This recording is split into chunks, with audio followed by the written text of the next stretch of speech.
Are we ready for roll call? 1 second.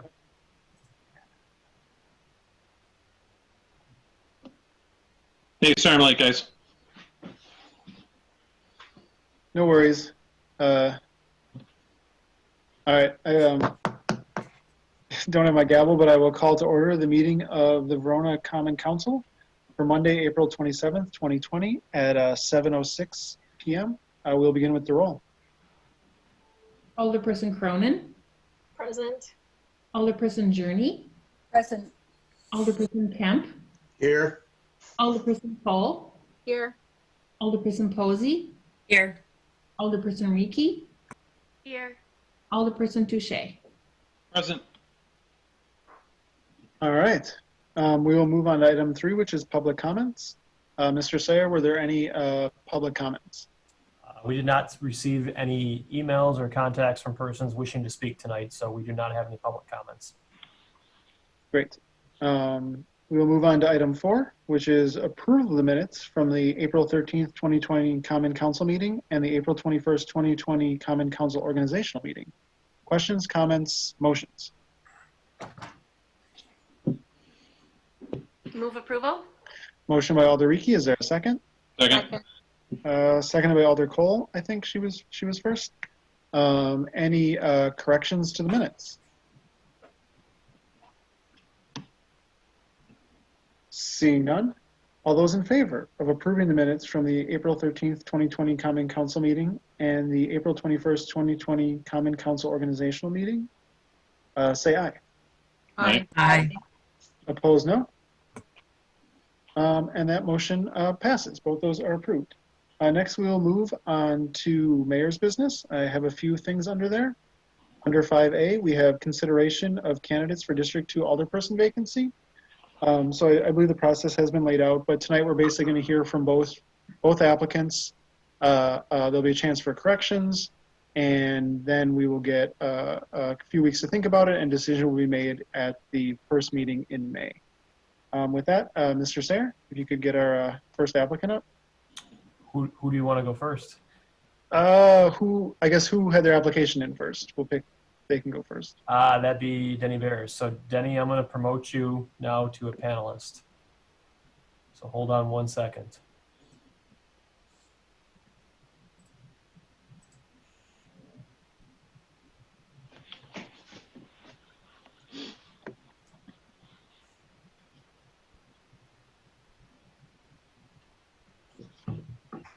Denny, you there? Okay, I'm here. Can you hear me? Yes. Okay, well, thank you, Mayor, and thank you, Adam. Thanks for this opportunity to address the council. I think a lot of you maybe know me or at least familiar with me. And you might think that me applying for this was a case of too much time on my hands with the lockdown, but I did really take this seriously. I was kind of worried when the original deadline was announced that it would be difficult for candidates to come forward. And considering the situation, I think that it's important to have somebody who can get in and work right away. I'm fairly familiar with a lot of the city development issues in particular. Of course, there's always some differences and ramp-ups that you have to do, and I'm willing to do that. I spent 15 years on the school board. 9 of those years I was the president. So I'm familiar with deliberative bodies and communicating and cooperating with people of all different political stripes and various walks of life. Being the age that I am, I've been around Verona for a long time. Deeply connected to what we loosely love to call Old Verona. And I'm also around enough in the business community and other civic ventures that I'm connected to other people as well. So that's pretty much why I thought, under this scenario, it would be a good time to just come forward and hope to bridge the gap until some suitable candidates come forward and are willing to run. My schedule is such that I even over the past years, I had Monday night meetings for 15 years. So I'm able to juggle things and be available. And also my 3 of my trips this spring got canceled. So that also frees up my opportunities to serve. So I have no aspirations to use this for any kind of political springboard or anything of the sort. My idea was to help out during this time frame and be available and ready to go. So I will just open it back to questions if anybody has a question or specific that they want me to discuss. Sure. Any questions from the council? Alder Touche. Thank you. Did I get the impression right that you're just planning on filling out the rest of this term? Do you intend on running after that? I do not, Evan. In my paper, my answer to the questions, I did say never, and I just meant that in the sense that if there was some situation that, you know, maybe nobody came forward or something like that. But my intention is just to serve. I think that's the best bet. Normally, it's best to have an election with, you know, people that come forward and are willing to examine their ideas and kick things around. So my idea is not to run in next April. Thank you. Alder Kemp. Hey, Denny. First, I wanted to thank you for putting your name forward. We all do appreciate that, especially given the current circumstances that we are all living under right now. So I have 2 questions. One, you mentioned in question 6, you're talking about getting the Sugar Creek School redevelopment done correctly. That's something that's of particular interest to me, and I'm kind of wondering what your vision is for that.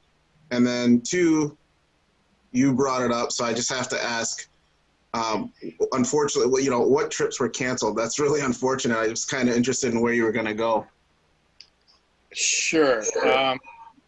I had a beach house in Gulf Shores, Alabama with my granddaughters and family, and a trip with my good buddies that I travel with to Punta Cana, which I would have just gotten back from that one. And San Diego was the other one with a family trip. So yeah, they're, you know, that's pretty much, I like to travel. And really for this foreseeable time, there's nothing that I see that would interfere with this. If I go to Florida or Arizona or something like that, I can work around the council schedule. Sugar Creek. Yeah, Sugar Creek is, of course, you know, one of the great opportunities that the council is going to have to help shape our community. And I was on the downtown visioning committee several years ago. It's always difficult. It seems like everybody has the idea. We take that as a given that, you know, downtown needs help, but we never seem to be able to come together on what exactly that help will entail. And I think the Sugar Creek parcel is, it's very, very rare to ever have the opportunity to reshape a significant piece of a downtown like this without displacing citizens or, you know, bulldozing houses and so forth. And so I'm just interested in that, and I'd love to help shape that. I think there's, you know, you've already discussed some of the multiple ideas. I think the important thing is to have the balance between new development, new residential, I think should be an important component of that, and then some sort of recreational or park type facility. I am not a pool devotee per se. I think there's a lot of there's certainly things that could be examined there, but if that was the direction that the public really wanted to go, I think there might be an opportunity there, but the cost and as I know Mayor Diaz is committed to keeping debt low, that is certainly an issue there too. So if we bring in the commercial interest to be the driver there and use good common sense and a lot of input from our community to help shape that. So I would love to be involved in that. Thank you. Other questions for the applicant? Alder Journey. Oh, you're muted. Yeah. Oh, now you're good. Yeah, so I would like to follow up and thank you also for putting your name into and willing to serve. So you had mentioned something with the development within the community as far as filling in some of the vacant spaces. I'm kind of interpreting that as not necessarily going outside of the perimeter, but using space within Verona for development purposes. And I don't know if you could expand on that thought. Sure, Alderperson. Are you referring to when I talked about Sugar Creek? That's a more particular scenario there. I think the front piece there along Verona Avenue is that certainly has commercial potential, and we need to look at that. But into what when I was talking my broad statement, I was referring to the just that I'm familiar with a lot of the developments that have been in the past, and the various spaces that are open around town. So I mean, when we're discussing some of the different developments, I know what they are, and I have experience with that from being on the school board and just my general knowledge. But I am committed to, I think that is an important piece for us to be working on, is trying to keep those spaces filled, and it's going to be even more difficult than it has been in the past. So we need to be smart with our what developments we approve. We want to make sure that there's successful businesses in the ones we already have. Thank you. And answer that. Yeah. Do you have any thoughts on? I'm sorry, I lost you. I muted myself. Okay, you're good now. Okay. So do you have any thoughts on what types of businesses could go into some of those spaces? Well, that's a good question. I think amenities are what people are looking for, different choices in food and some of those things. But it's not really necessarily the council's job to pick the businesses that are going to go in there. That's sort of the commercial content of that, as long as they're appropriate for our community. Occasionally there might be something I know there was a lot of controversy over the Goodwill coming in, but there's sometimes and festivals too, for that matter. Sometimes the council is not in the business of picking, those types of things. We can't always protect our existing businesses, but we need to make it easy for people to come in, and hopefully they will thrive. And I think a lot of times people sort of vote with their feet. They go to the places that they like and that that they enjoy. So that's kind of up to the businesses, but we need to make sure they're following our rules, promoting good development, being appropriate for whatever location they're in, and those types of things. Thank you. Other questions from the applicant? Alderiki, do you have your hand up? Or were you adjusting your screen?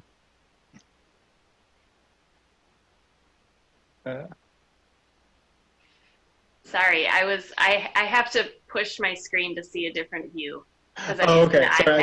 Sorry about that. I couldn't tell if you had your hand raised or not. Oh, thank you. Any other questions for the applicant? Alder Posey. Sorry, had to unmute first. So thank you, Denny. I've been through this process on your seat as well as then after. So thank you very much for doing all this. Sure. So my follow-up is similar to what Charlotte was just talking about, because one of the things that you actually said in question 5 was continue to foster future growth of our business community. And that really grabbed me, because I'm curious what you're seeing as far as what we need to be doing to foster future growth. And I understand that at this point things are shifting, but even prior to this, what would you have seen? Well, I think one of the things that the business community looks for consistency. You know, they can adapt to the rules, they can adapt to different situations if need be. But what they have trouble with is when they think they're following a path and it becomes, you know, all of a sudden there's moving goalposts. Now, whether that's ever actually happened in the past or not, that's a danger that we have to be aware of. I was unfortunate that the economic development officer, we had to do away with that position, but I certainly understand budgets and that, you know, I'm not questioning that decision, but keeping lines open between City Hall and people who are looking to put development into our town, I think that's very important. And I'm glad, you know, that I'd be happy to talk to developers or anything like that if that would help. I think, you know, we have a great asset, and if there are people that are thinking about coming here, we want to make sure that they realize they're welcome and you know, in an appropriate way. And hopefully, I know it's always a tough situation because people are going to play off one community against another and some of those kind of things. But we need to make it clear that, you know, we are willing to help good quality businesses come here, and we want them to thrive and pay their taxes and grow and provide good opportunities for our community. You know, a community that has good quality jobs right in there, that helps with many, many issues. It you know, it makes the housing situation easier. It makes the tax flow easier. It makes, you know, things better for schools and so forth. So it's all a part of the package there. And you know, you don't just bend over backwards for people, but you make sure that it, you know, here's what we're looking for. Here's the procedure you follow. And if you do that, then things can come to fruition. Does that help? Other questions for the applicant?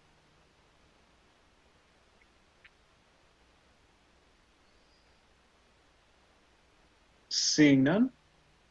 Yeah, thank you very much for putting your name in. And as I said, the council will be making a decision at the first council meeting in May. Okay. All right. Thanks, All right. Denny. Yeah, thanks. I'm going to demote you back to the audience, so just bear with me a second. I'm used to getting demoted. Thank you.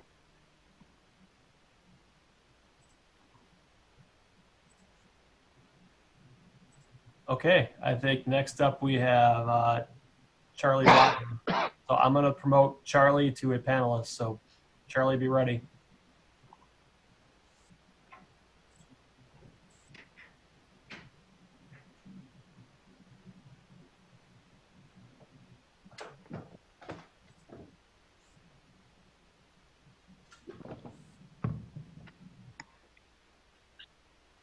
Charlie, you there?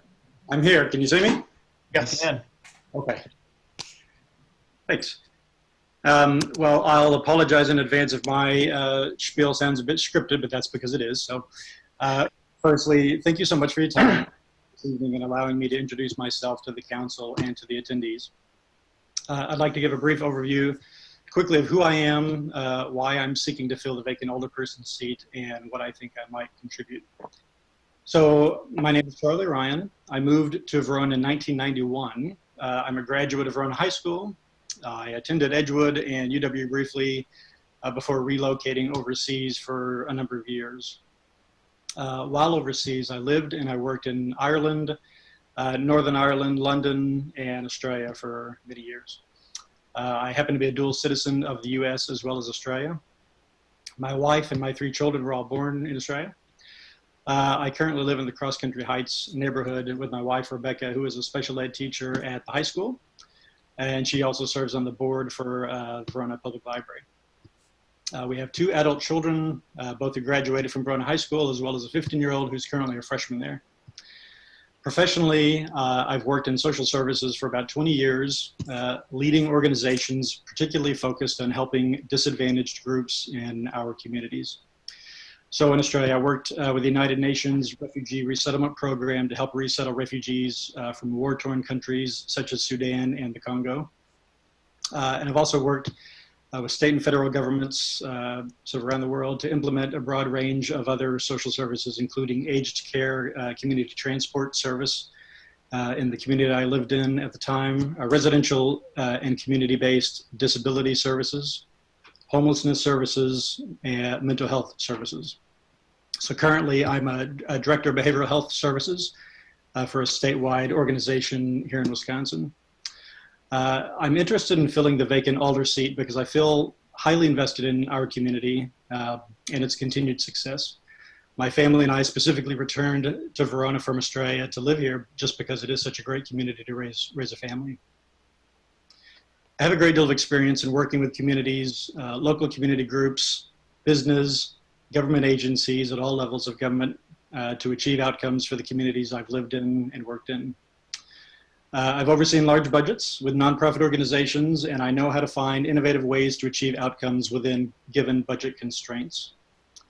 And to that point, I did want to commend the council for your efforts in reducing the current budget by over 2%, I believe, which is no small task. So, 3 initiatives I would like to champion as alderperson are working to make a more vibrant, lively downtown area, which has been discussed tonight, working to provide more affordable housing options here in Verona, and working to provide a stronger sense of safety and security and well-being for residents here in Verona.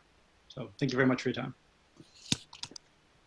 Thank you. Any questions for the applicant? Alder Cronin.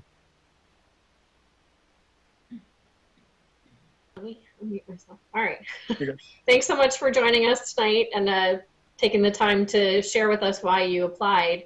I'm curious, since you have seen Verona from 2 different perspectives, what do you see as the biggest change since you've returned, either good or bad? Yeah, sure. So I left, I guess, in the late 90s, and I was away for 15 years. So we moved back in 2013. So obviously, I was gone before Epic moved into town. That was a huge change. I think the population of Verona has more than doubled in the time between I left and when I came back. I think it's a fantastic thing. I think the city has seen a tremendous amount of growth, both economically, physically. So it's really interesting and good. I also think that we're a much more diverse community now, which I think is a positive thing.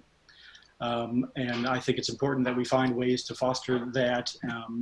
And again, so to my point around sort of affordable housing, I think it's really important that if part of our motivation is to have a vibrant community and vibrant downtown community, that the people who are living working in those businesses are able to live in this community as well. Great, thank you. Thank you. Alder Cole. Hi, thanks for telling us about yourself and putting your name in. I'm the other alder in District 2. You get chosen, I'd be your co-alder. I'm also pretty passionate about affordable housing, or workforce housing as we're calling it. So I was just wondering if you had specific knowledge or ideas on how to actually implement and go forward with providing more workforce housing options in our city. Yep. I think it's important, several pieces of the puzzle, but I think it's important to work with developers on housing options. I know I've got friends who live just behind the new development adjacent to the council building there and police station. And so, working with developers around ensuring that there's a good mixture of housing. I've as I understand, I don't quite know what's in that building, but as I understand it, they're more sort of efficiency units and more geared towards individuals. And I'm not sure if that's true, but I think it's important also to ensure that we're considering families, you know, so like 3-bed homes would be important as well. But, you know, working as a community, facilitating work groups, I think it would be interesting. Soliciting ideas. I don't think any one person or any one municipality is the font of all good ideas. So I think it's worth soliciting outside help and thoughts. So. Okay. Any other questions for the applicant? Alder Journey, and then Alder Posey. So you mentioned that you had reached out, I guess electronically, and got 100 observations from people around Verona. And I'm just curious what your methodology was in doing that. It was super interesting. In fact, Alderman Kemp responded to my post as well. So I got, I think, around 140 responses as it sits right now. So it's still up. I used the app called Nextdoor, which is an app which sort of geo-fences particular districts, I guess, or however the fencing works.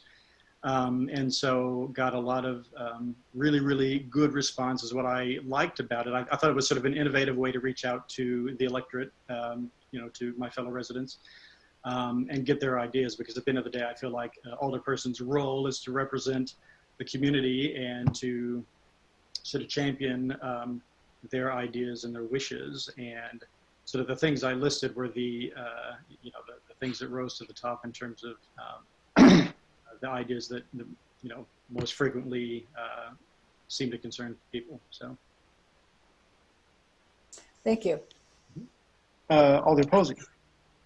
That was actually the exact question. So Alderperson Journey and I are on the same wave, and thank you for your answer to that. And I would be interested in seeing those results as well. So please feel free to email some of the specific actual data points. That'd be great. Yep. Other questions for Alder Touche? Thank you, Ms. Mayor. Thinking about the affordable housing challenge, I've actually spoken to a handful of realtors and kind of asked them, why is Verona so much more expensive? And the theme seemed to be the cost of land. The property owners around here want a premium for their land compared to our neighboring cities, towns, and villages. Do you have any ideas on how to make our land more affordable, therefore allowing our developers to lower the cost of their facilities? I can't say I have any immediate ideas off the top of my head. I think, you know, soliciting ideas from people who are wiser and smarter than me maybe is a good option. I do like the idea. I think it was mentioned on the previous comment, something around sort of infill and looking at the spaces that it currently exist and what could be built upon or torn down and built up. I think, you know, sort of urban or suburban sprawl is a problem or is a concern. So just from an environmental perspective as well. And, you know, I don't know if looking for those spaces means it necessarily equates to affordability, but I would have thought that would be a vein to explore. So that's not the perfect response for you, but that's what I have off the cuff. Thank you. Other questions for the applicant?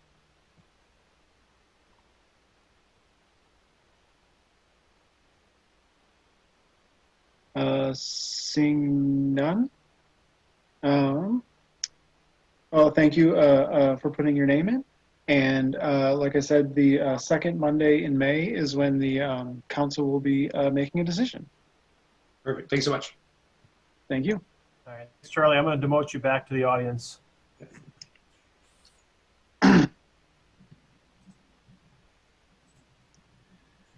All right. Well, I guess I said previously, the council will consider this and will make a decision at the next council meeting in May.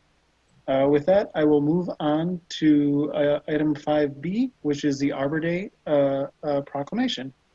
And I am going to read it right now. So the 2020 Arbor Day proclamation for Verona. Whereas Arbor Day was first observed in Nebraska nearly 150 years ago, And whereas Arbor Day is annually observed in Verona and communities across the nation, and whereas the city of Verona continues to show our commitment to the care of our urban forest by being named a Tree City USA for 25 consecutive years, and whereas healthy trees enhance our city in many ways, including increasing property values, beautifying our community, and protecting our environment, now, therefore, I, Luke Diaz, Mayor of the City of Verona, do hereby proclaim Monday, April 27th, 2020, as Arbor Day in the City of Verona, and encourage all citizens to support efforts to protect our trees and woodlands. And further, I urge all citizens to plant trees in order to ensure the beauty and value of our community for generations to come. So there's that. We will now move on to the both the council member and citizen appointments. So 5C, council member committee appointments. I kept everything more or less the same as far as the council goes. The only change is for the city-town joint planning committee. I appointed Alder Cole to serve out the rest of Sarah Gaskell's term on that committee. I feel like it made sense since Sarah Gaskell was on the plan commission, and now Alder Cole's on the plan commission, so I felt like that was an obvious switch. Mr. Sarah, do we need council approval for this one? I don't believe so. If you want to do it, it's better safe than sorry. Yeah, I think we do. So then I guess I would ask for a motion to approve the council appointments.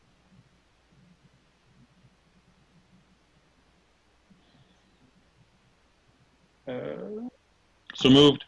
Motion by Alder Touche. Is there a second? Second. I think that was Alder Cole again. Seconded by Alder Cole. All those in favor of the council appointments, say aye. Aye. Aye. Aye. Opposed, no. And that motion passes. Next up, we will move on to 5D, which is citizen member committee appointments. They're mostly the same. The changes are appointing Tyler Powers to the chair of Parks, Recreation, and Forestry Commission. Mike Baer was elected to the Dane County Board, and so he won't have time to chair that committee. Also, Paul Curtis, who was on the Police and Fire Commission, was interested in retiring. So I appointed Melissa Helgeson in his spot. And other than that, everything is staying the same. There's a few positions that need to be filled on the Zoning Board of Appeals. It typically meets once every 3 years, maybe less. So I'm going to try to get that filled in the next month or so. But I don't necessarily think there's anything urgent. And the rest of the packet. Oh yeah, sorry. For the Verona Economic Development Commission, the chamber has an appointment, and they have not gotten that to me, but that's on their end. But the individual who occupied that spot left the place they worked. But with that, I would entertain a motion to approve the citizen appointments as they are listed in the packet. So moved. Motion by Alder Touche. Is there a second? Second. Seconded by Alder Kemp. All those in favor of approving the citizen commission appointments and committee appointments as presented in the packet, say aye. Aye. Opposed, no. That motion passes. Next, we'll move on to item 6, which is announcements. Any announcements from the council?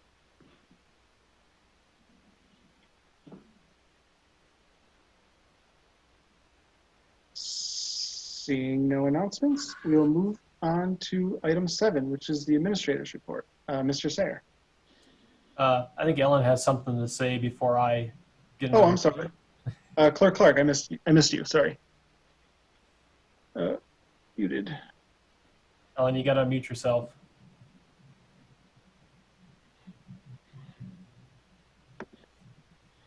No. Huh. Oh, there we go. Hear me now? Yes. Okay, I'm sorry, I'm not so good at this, but I just wanted to make sure that you all know that we will be having a Board of Review meeting before our May 11th, just to convene and adjourn to a later date, which will probably be sometime in August. So just let you know. And just to clarify, that meeting has to take place because by state law we're required to have a board of review meeting. Exactly. Within 25 days after the fourth Monday in April. Excellent. Yeah.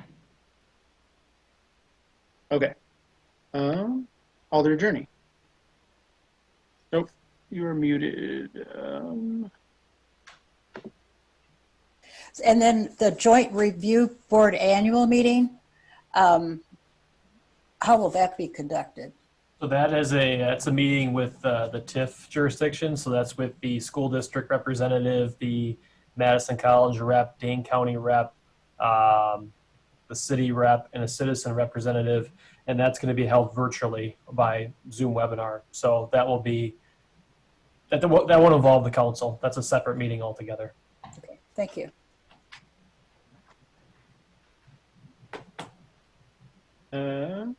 Any other announcements before we go to Mr. Sayers' report?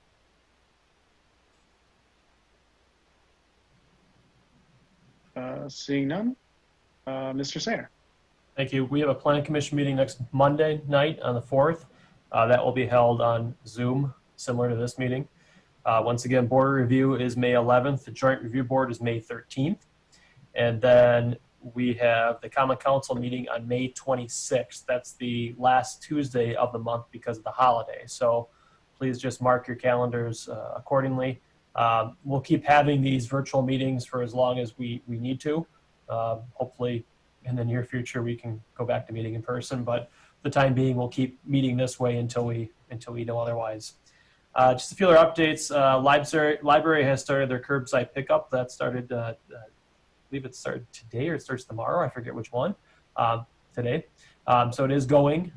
So people are looking for materials. They can now pick up curbside. I believe you have to make an appointment though or call in to actually kind of check ahead of time. The city reevaluation is ongoing. So if you're seeing those red vehicles in the city, that is a city assessor. That is ongoing. We've had very few calls on that. So far it's gone pretty smooth. That's an exterior inspection only. They're walking around the outside of the property. They have no reason to get inside the house. They've been advised of good practices for social distancing. They have gloves on. They have the protective material equipment on. So just so people are aware of that. And finally, the Sugar Creek School RFP, those proposals were due today. We did receive 6 proposals from the development community for that site.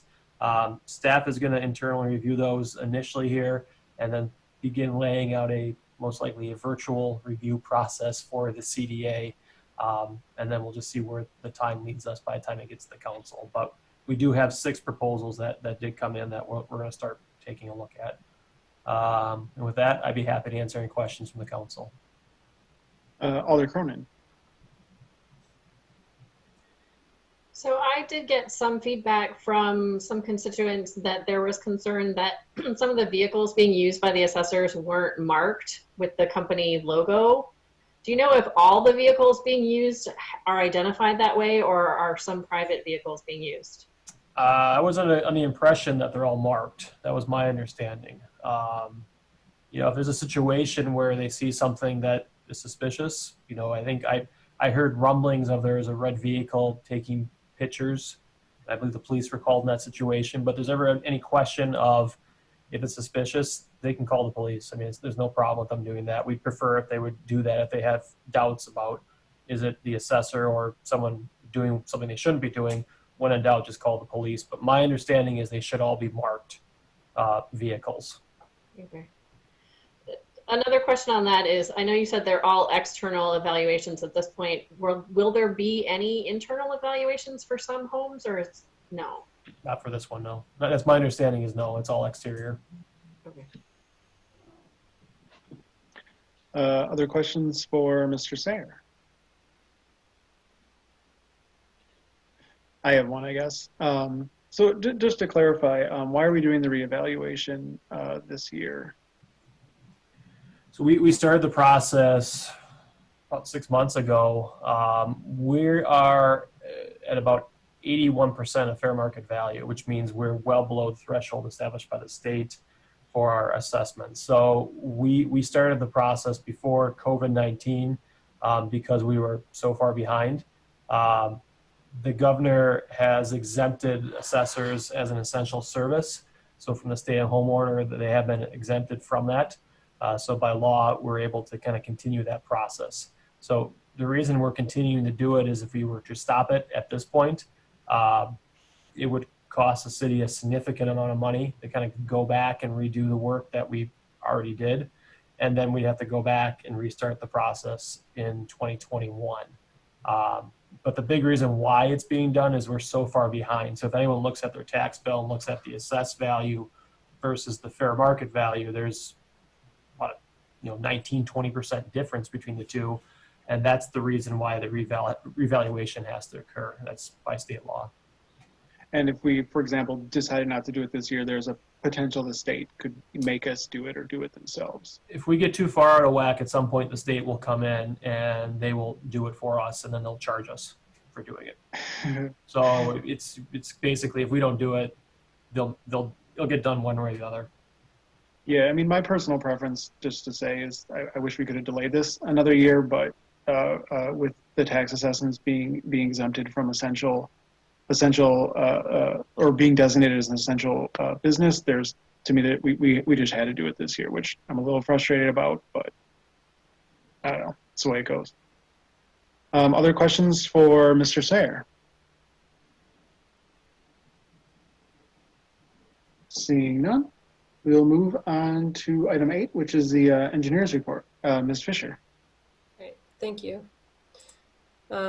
And as it warms up here, this report is getting longer and longer, so I apologize for that. I'm just trying to read updates for these projects.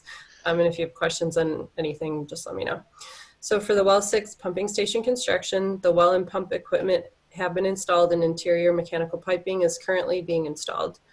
The interior is being prepared for painting the week of April 27th, so that would be this week. Electric and communication services are being installed. And as mentioned at the last meeting, due to continued COVID-19 protocols, only one trade can work in the building at a time.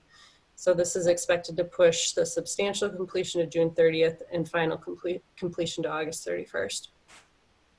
For the Verona area high school construction traffic improvements, West Verona Avenue inside lanes are closed through the project area with concrete landscaping and electrical items being completed. The lane closures are planned to switch to outside lane closure middle of this week. Surface asphalt paving on both eastbound and westbound lanes is planned for the week of May 11th. Traffic will be shifted so both lanes are on the same side of the road, so each side of the pavement can be placed. Once paving is complete, traffic will be placed back into the inside lanes. West End Circle traffic will remain in the current location with concrete median placement and lower lift asphalt paving planned. Asphalt paving is planned for the week of May 4th and traffic to be switched to stage 2 location after pavement. Road-based placement has begun on Wildcat Way. Curb and gutter placement is planned in the upcoming weeks. Work is beginning or planned to begin shortly on Nine Mound Road, north and south of West Verona Avenue, Legion Street at Nine Mound Road, and Paoli Street at Nine Mound Road. Work will be taking place in the next month or so and will consist of new turn lanes or median islands. For the County Highway PD construction from Woods Road to County Highway M, private utility installation is scheduled to finish by the end of April.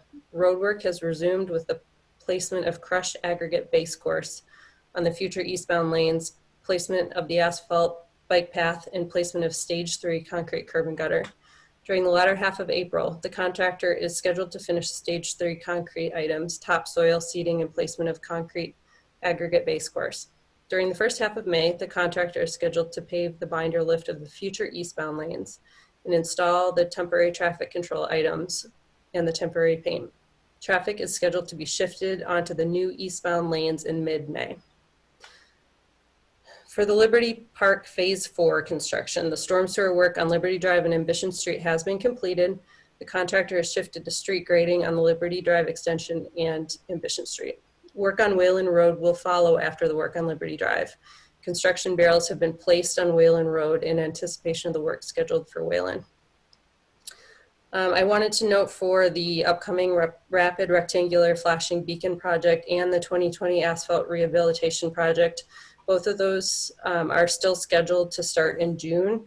However, because schools are closed, both projects may be accelerated. And Northern Lights Road is currently closed just south of Nine Mound Road for utility work. It is anticipated that the road will be reopened by May 1st. And then Kittle Creek North Phase 3, a pre-construction meeting was held on April 23rd for the third phase of Kittle Creek North. Construction is slated to start the week of May 4th. And in terms of major design projects, the East Side Interceptor design continues to move forward. The design study report is finalized. Plan and profile sheets of the proposed interceptor have been reviewed by city staff. Easement documents are being drafted to allow staff to engage in the acquisition process.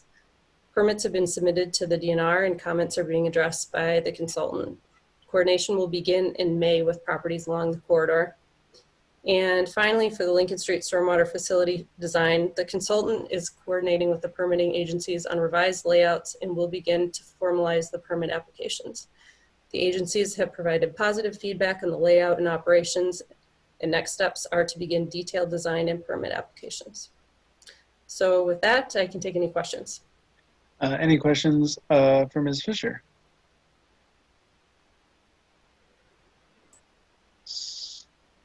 Seeing none, thank you. And we will move on to item 9, which is committee reports. First up, we have 9A, which is discussion and possible action regarding a public hearing on the petition / resolution number R-20-012 to vacate and discontinue portions of Northern Light Road and Cross Country Road. Mr. Sayer, should we open a public hearing on this? Yes, there needs to be a motion to open the public hearing. Excellent. Motion by Alder Touche. Is there a second? Second. Seconded by Alder Cole. All those in favor of opening the public hearing, say aye. Aye. Aye. Aye. Opposed, no. The public hearing is open at 7:52 p.m. Mr. Sayer, were there any public comments? No, there were not any public comments. There wasn't anyone registered to speak tonight either on this item. So I would consider that we've received no comments written. We've also received no request for anyone to speak. Okay. A motion to close the public hearing would be in order. So moved. Motion by Alder Touche. Is there a second? Second. Seconded by Alder Kemp. All those in favor of closing the public hearing, say aye. Aye. Aye. Aye. Opposed, no. And the public hearing is closed at 7:53 p.m. Mr. Sayer, do you have an overview for us?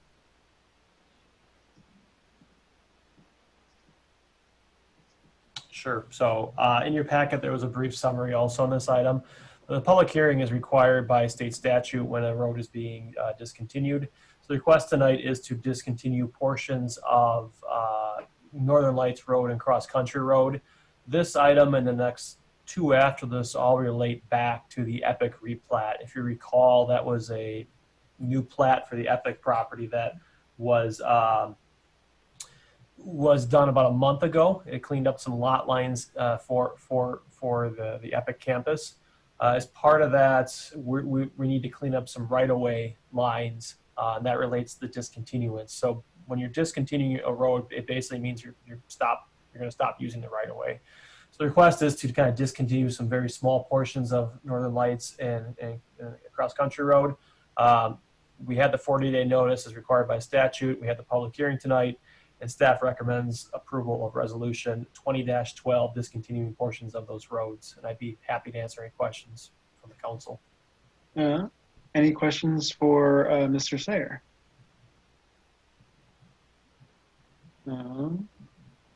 Seeing none, I guess then we'll move on to 9A2, which is discussion and possible action regarding resolution number R-20-012, discontinuing portions of Northern Light Road and Cross Country Road pursuant to Wisconsin Statute 66.1003. Questions, comments, motions? Alder Cole. I'm making a motion to approve resolution number R-20-012, discontinuing portions of Northern Lights Road and Cross Country Road pursuant to Wisconsin Statute 66.100. Motion by Alder Cole. Is there a second? Second. Seconded by Alder Cronin, I think. Anything to add, Alder Cole? I could read the description, but Mr. Sayer kind of already went over it, so I don't know if you really want me to go over the same thing again. I think we're good. I have Clerk Clark with her hand raised.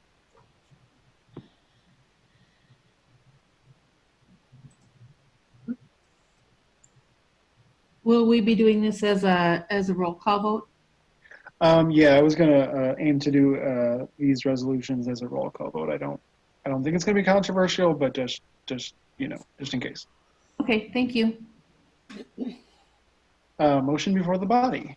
Questions, comments on the motion?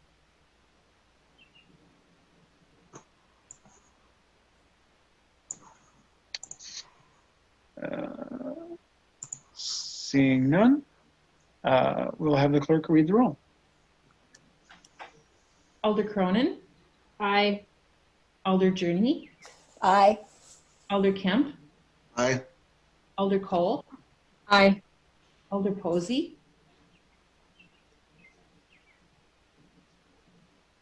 Alder Posey, Aye. Okay. Alder Ricky, Aye. Alder Touche. Aye. And that motion passes. Next, we'll move on to 9A3. Alder Cole, should I kick this one over to you? Sure. I'm making a motion to approve a quit claim between the City of Verona and FX Systems Corporation. Motion by Alder Cole. Is there a second? Second. Seconded by Alder Ricky. Alder Cole. The quit claim deed will transfer land between the City of Verona and FX Systems Corporation related to a former transportation project plat. The quit claim will clean up any property line discrepancies prior to FX Systems Corporation recording the new plat for their property. Once the new plat is recorded, the right-of-way on the plat will match what has been built. Thank you for that explanation. Motion before the body. Questions, comments on the motion?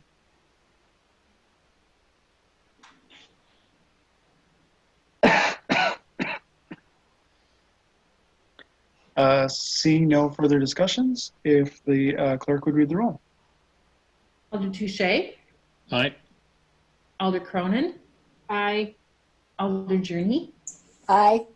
Alder Kemp, Aye. Alder Cole, Aye. Alder Posey, Aye. Alder Ricky. Aye. And that motion passes. Next, we'll move on to 9A4. Alder Cole. Right. I am making a motion to approve resolution number R-20-016, approving a lease agreement between the City of Verona and FX Systems Corporation. Motion by Alder Cole. Is there a second? Second. Seconded by Alder Ricky, I think. Alder Cole. The proposed lease between the City of Verona and FX Systems Corporation relates to the existing parking ramp tunnels on Northern Lights Road. The proposed lease establishes the terms, conditions, and expectations for the use and maintenance of these areas that are located within road right-of-way. Staff recommends approval of the lease agreement, subject to final review by the city administrator and city attorney.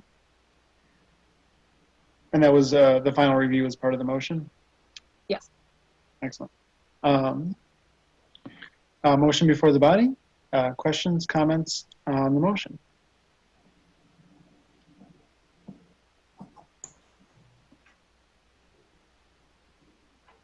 Seeing no further discussion, if the clerk would read the roll. Alder Ricky, Aye. Alder Touche, Aye. Alder Cronin, Aye. Alder Journey, Aye. Alder Kemp, Aye.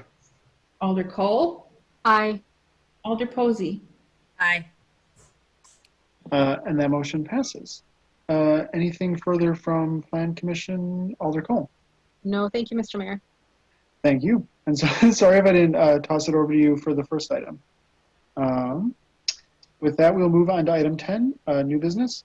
First up, we have 10A, discussion and possible action regarding the payment of the bills. Alder Kemp. Thank you, Mr. Mayor. I'd like to make a motion for the payment of the bills in the amount of $692,519.84. Motion by Alder Cole, or motion by Alder Kemp. Is there a second? Second. Seconded by Alder Cronin. Alder Kemp. Thank you, Mr. Mayor. Nothing too big here this week. There was a payment to the Madison Met Sewage District in the amount of $316,009.18. There was also a $26,715.50 payment to Parisi Construction for sidewalk repair. Thank you for that explanation. Questions, comments on the motion to pay the bills? Seeing no further discussion, if the clerk would read the roll. Alder Posey, Aye. Alder Rieke, Aye. Alder Touche, Aye. Alder Cronin, Aye. Alder Journey, Aye. Alder Kemp, Aye. Alder Cole. Aye. And that motion passes. Next, we will move on to 10B, which is a discussion and possible action regarding the Small Business COVID-19 Support Program. Mr. Sayre, can you give us an overview? Yes. So this is a program that I know Mayor Diaz and I have talked about on numerous occasions, trying to look at what ways the city could help support small businesses. And this kind of started with the chamber that expressed some concerns about local businesses in the community, kind of reached out to the city and just said, is there anything the city could possibly do to help with this? So this program was put together using $200,000 of our revolving loan fund. That fund currently has more than $600,000 in it. We have two active loans. One is the VACT. The other loan is to the Treehouse. But we currently have more than $600,000 kind of sitting in there. So the thought being is looking at $200,000 of that fund, setting it aside for the small business COVID support program, which we then could provide grants to small businesses in the city of $1,000 up to $5,000.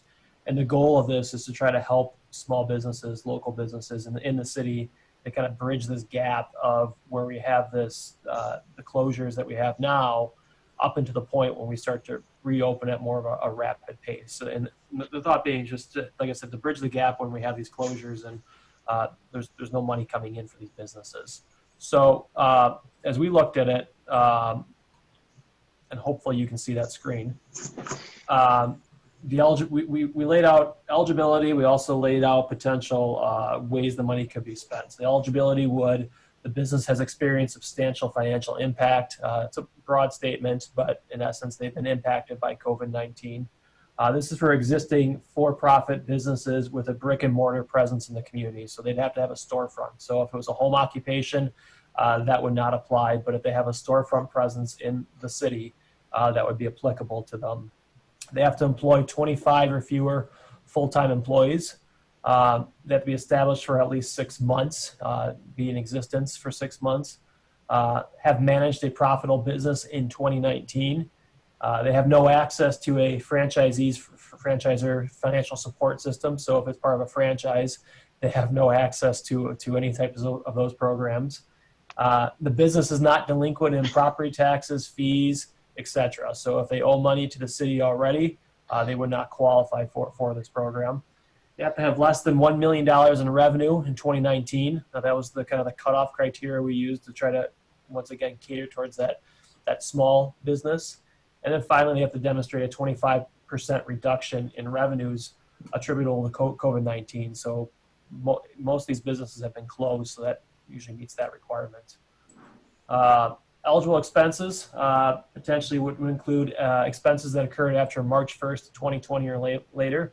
That include payroll, so for their employees or themselves, utility payments that kind of keep making sure the building keeps the heat on, keeps the lights on, and then finally any lease and mortgage payments. Once again, the goal here is to try to bridge that gap to keep the business in place.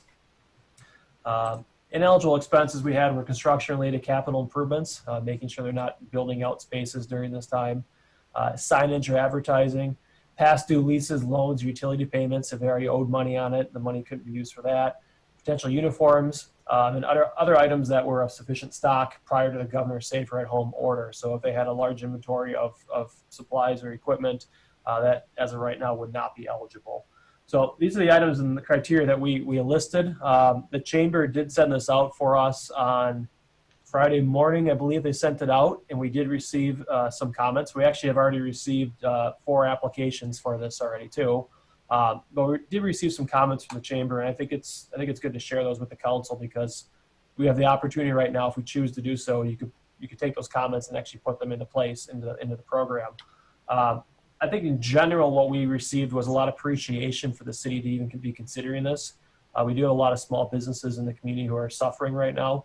So generally, even from people who knowingly in their emails said we don't qualify, they're happy this conversation was occurring. There was concerns about having a profitable business in 2019, and the specific one that was raised to me was we had one of the businesses that was looking at the program relocated from an existing location in Verona to a new location in Verona in 2019.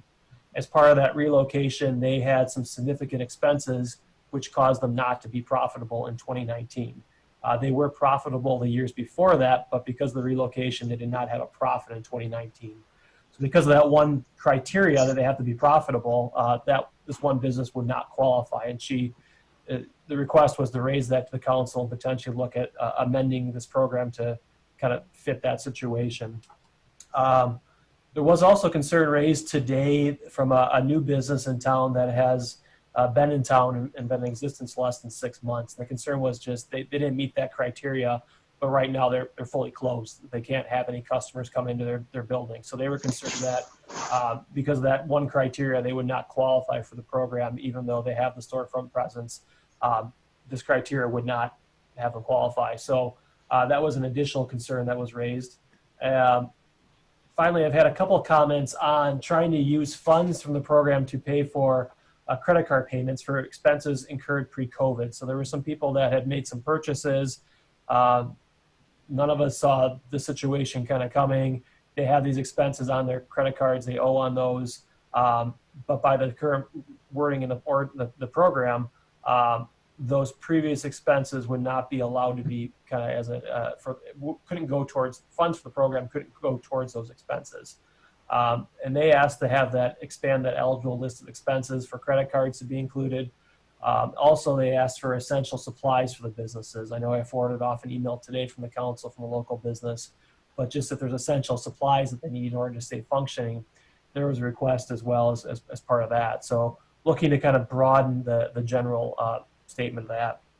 And then finally, the last kind of comments I just had were, I had a few comments from people who just said the program does limit certain businesses, certain types of businesses. I think the comment was your typical like dentist, orthodontist, eye doctor potentially, just because of kind of how they operate, they wouldn't qualify for this. And the comments I heard on that, they weren't necessarily raising that as an issue. I think they're just pointing out that obviously this didn't cover all businesses in town. And quite honestly, when this was put together, the intent was to focus more on those smaller type businesses, and that's why they weren't covered.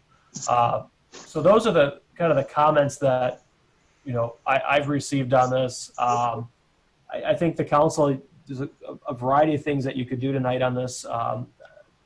Obviously, you could just say, no, we're not doing this, which is definitely within the rights of the council.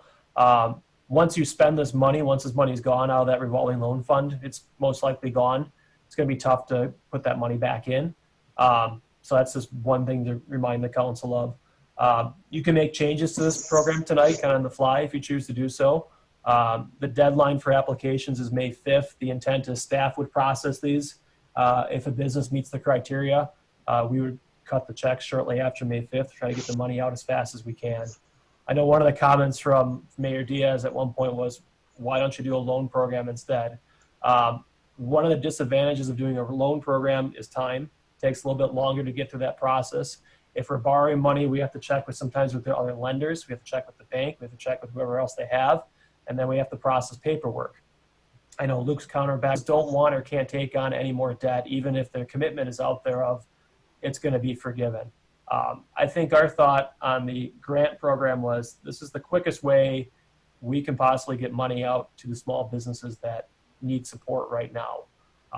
And that's kind of how we fell on this program. So the bottom line is, like I said, tonight you could approve it as drafted right now. You have every right to kind of start making changes to the program of the criteria just based upon the comments we've gotten from businesses. Any of those changes would be applicable. We can make those changes. And once we start officially taking applications tomorrow, businesses would be aware of what those are. But you kind of have the full gamut tonight of what you would choose to do. So I guess, do you have any questions on the presentation or any of the details? And then I'll let you guys start talking about what you need to do. Before I open it up to the council, just a question on process. So this is under 2 items, B and C. So would you be looking then for two motions, one for the program and then one for the ordinance change? Sure. The ordinance change, that is a clarification if you decide to move forward with the program. And what we wanted to do was make it abundantly clear in the ordinance that the council has the ability to potentially act on that program. So what that ordinance change says is the common council may approve grants and appropriate funds from the revolving loan fund for purposes of the City of Verona Small Business COVID-19 Support Program without a recommendation of the VEDC, which is the Verona Economic Development Commission. So we want to make it abundantly clear that the authority to do this is being done by the council, but we also wanted to make the guidelines for that very tight. So we're doing it just for this program. So it wouldn't be, if a future council or this council wanted to kind of go back into this fund and spend money, you'd have to go back and amend the ordinance again. So we didn't want to open the door completely to the council to spend this money as you choose. We wanted to make sure it was abundantly clear we're going to do it for this program. We could also broaden that language too if you chose to, but we thought it was appropriate just to make that for this. So it would be 2 separate motions. You have a motion potentially on the program, and if that passes, you'd have a second motion on the ordinance. If that first motion on the program does not pass, you can forget the second item on the agenda for the ordinance amendment. Excellent. With that, questions, comments from Mr. Sayer, or I would take motions. Alder Cole, and then Alder Kemp, and then Alder Posey. I just want to say that I'm definitely in favor of this. Thank you guys for drafting something like this. I know you said once the money is gone, it's gone, but I think that this is a good investment. These small businesses have invested in our community, and I think it's our duty to invest back in them and help them stay afloat during this very bizarre time in the world. That being said, I would be open to amending it to, the one business said that, they didn't turn a profit last year because of specific circumstances in moving. We all know, overhead costs like that can cause issues. They weren't expecting this to happen. So, amending things like that, or, like for the credit card payments, they bought a bunch of stuff for their job, not knowing, or for their business, not knowing this was coming. I'd be okay with amending it to include things like that as well. Alder Kemp, and then Alder Posey. Yes, Mr. Mayor. First, I wanted to, again, let the business community know that we're behind them. This is a difficult time. The businesses here in Verona do a lot for the community, and so I think it's important that we as a city, when times like this strike us, that we do what we can to support them. I did have an opportunity to kind of look at some of this before it was presented, and I think that that Adam has done a good job in putting it together. I think it's a good idea. I do want to be sure that with the parameters that we have, that we're being responsible with the money. So I think it was important to really narrowly tailor this. It's not an effort to kind of weed some businesses out, but just to make sure that we're responsible. I mean, I think all of us have seen some of the things that have been happening on the national level. We don't want that to happen here either. So citizens can know that we've been doing our due diligence and making sure that we've been fiscally responsible. As far as expanding it, I think that we, given the fact that I agree with Alder Cole, given the fact that the one business was in Verona years before, has had profitable businesses, profitable years in the past, and then they moved. I think that that's one that we could certainly make an exception for. the credit card issue, I think that, you know, again, in doing our due diligence, we would want to just make sure that these are items that are exclusively for the business, right? I mean, I owned a small business before I merged my practice. You just want to make sure that all of those payments are for that business specifically. And I think there was one other issue that I'm drawing a blank on right now. There was someone who's been here for less than 6 months or less than a year, correct? Yeah. I think if now the only problem that I see with that is if you open it up to one, then you likely open it up to everyone. I mean, what's to stop it then from being any business that's in the city of Verona, regardless of the length of time? I don't want to, you know what I mean? Like, I don't want to be cold-hearted about it. I first want to focus on the businesses that have been here for a longer period of time, and see where we can go from there, because at that point, then it's really anyone could apply. Maybe that's appropriate. I don't know for sure. So I kind of want to just get a feel for what everyone else thinks, if the time limit is appropriate or not. Alder Posey. Okay. So I'll get to that question in a second. Do we have any idea what percentage of Verona businesses currently meet the criteria from the chamber? Mr. Zaire? No, we don't have a good number on it. The number I got initially from them was around 300, but then as I got into the spreadsheet, a lot of the employers hadn't filled out some of the employment data. Okay. So no, and part of it too is that revenue criteria the chamber's not going to have. So even if they have less than 25 employees, but they have more than $1 million in revenue, you know, the chamber's not going to have that. So my guess is we did send this off to our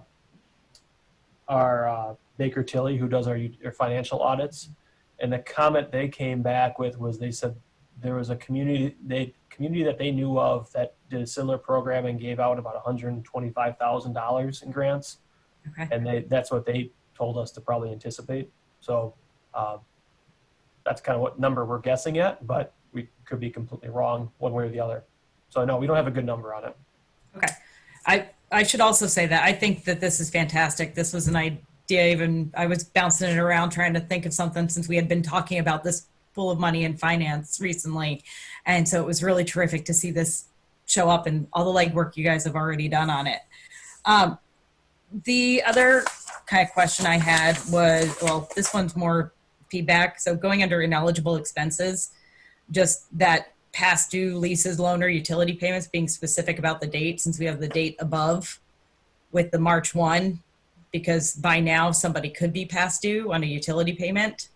And so making sure that we're being specific that it's whatever was incurred past due prior to March 1, if that's the date everybody wants to go with.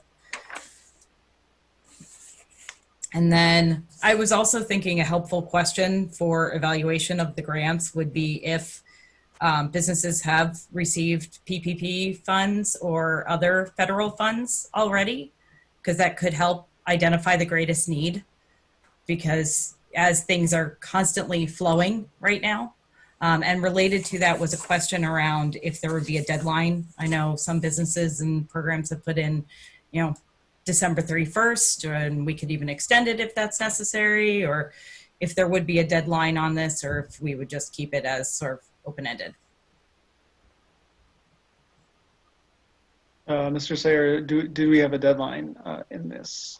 That's a good point. Sorry, I was taking some notes. So we have applications are due May 5th at 4 p.m. So the thought being is we keep the timeline pretty tight here, and then we potentially could have the ability to possibly open it back up or potentially change the criteria if you chose to do so, if there was funds left over, or you could do a lot of things with it. But May 5th is the deadline we've established. Okay. Yeah, I would be concerned with it being so early on that if this continues, so as long as we could have that play in there, that we have the ability to come back to us as a council and approve an extension of that deadline, I would be completely for that.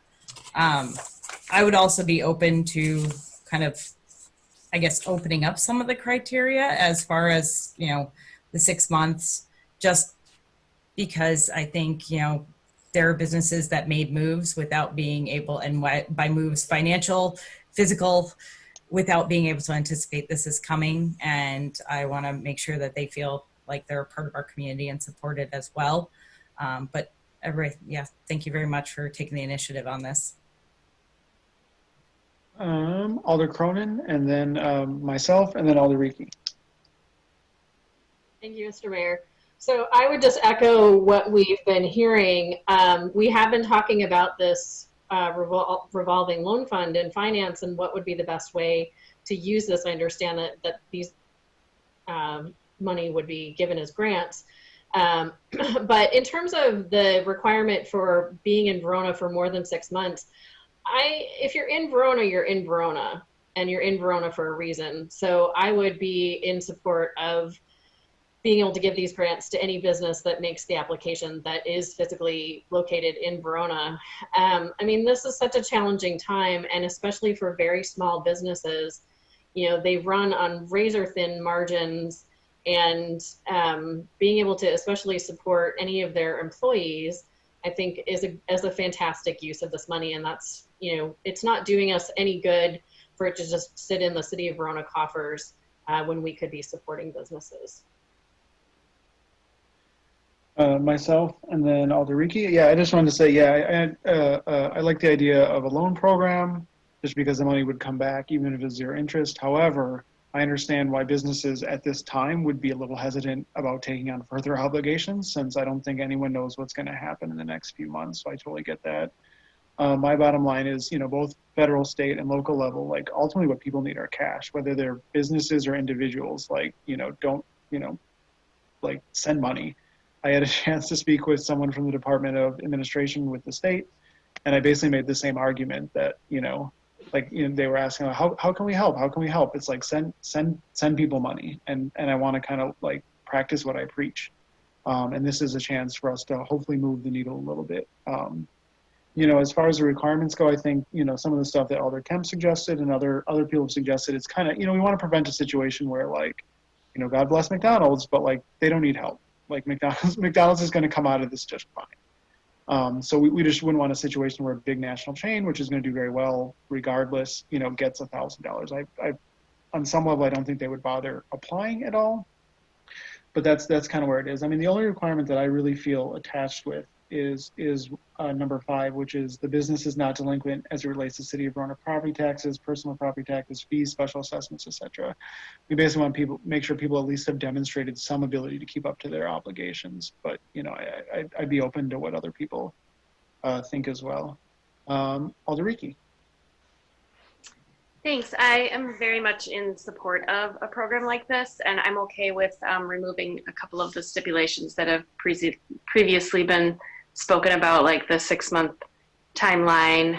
And I'm wondering, would it be possible to see how many applicants there are upon that May 5th date, and then open up the criteria more possibly after that if there are still funds left? Absolutely. It would be at the discretion of the council. So yeah, if we did had this, a bunch of businesses say, we really could use this, but we can't apply, we could just bring it right back at the next council meeting and make a decision to expand it. Anything further, Alder Rieke?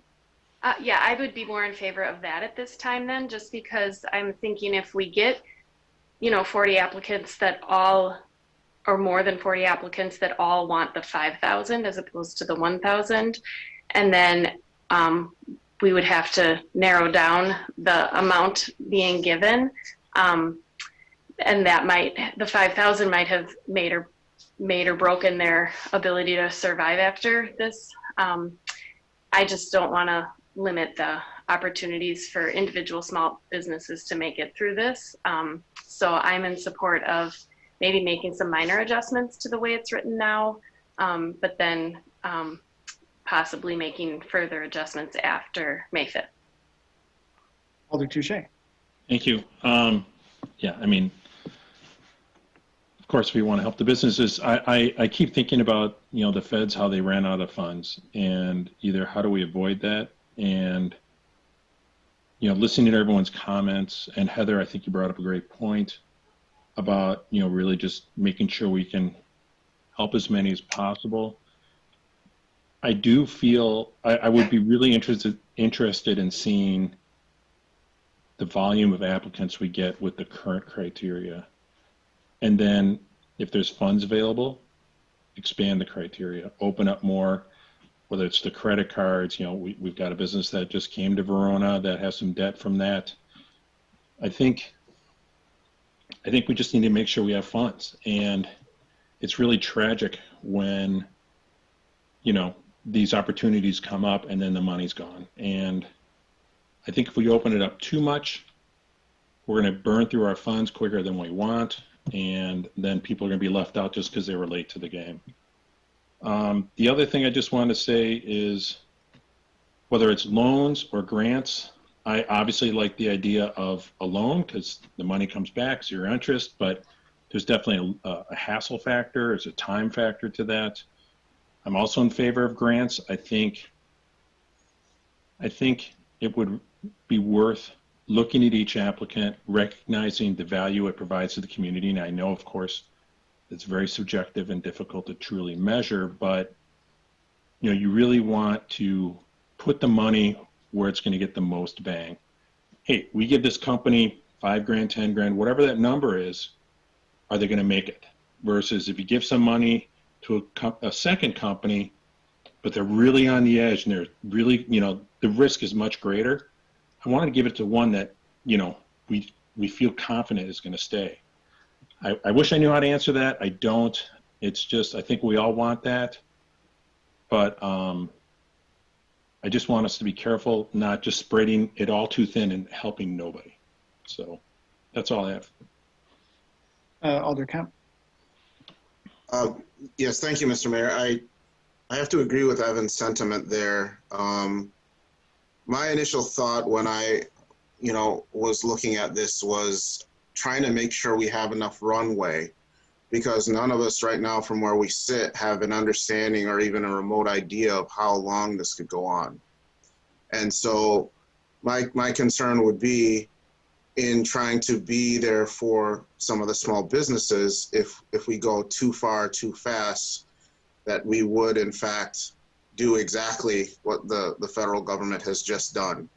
So, while I'm in favor of the program, I do want to see, I'd like to see how many people apply or how many businesses apply with the current standard, and what amounts they apply for, so we can just get an idea of numbers, and then take a look at what we get from that, and then decide, do we want to open it up more? Is it possible to look at opening up the amounts to a higher level? The other issue, as I see it, or the one question I have is, who would be doing the review of the applications themselves? I don't think we've discussed that. I may have missed it, but I think we should all know who would be reviewing them and approving them. It depends on what criteria the council comes up with, but staff would review it. If it's relatively straightforward criteria at the moment, so I feel like staff would just handle that, and then thumbs up, thumbs down. And if they denied a bunch of people, it would probably come back to the council saying, you had to deny these. Do you want us to keep denying them, or do you want to change the standards? Just in general, if we were going to be doing loans, I would be much more in favor of having it more open, because we would know we would be getting it back even at 0%. I'm just saying with it being a grant, which is completely fine also, I think we need to get an idea of what businesses are going to apply and see what amounts they apply for, and then kind of go from there. Alder Cronin, and then Alder Journey. So this is more of a question, but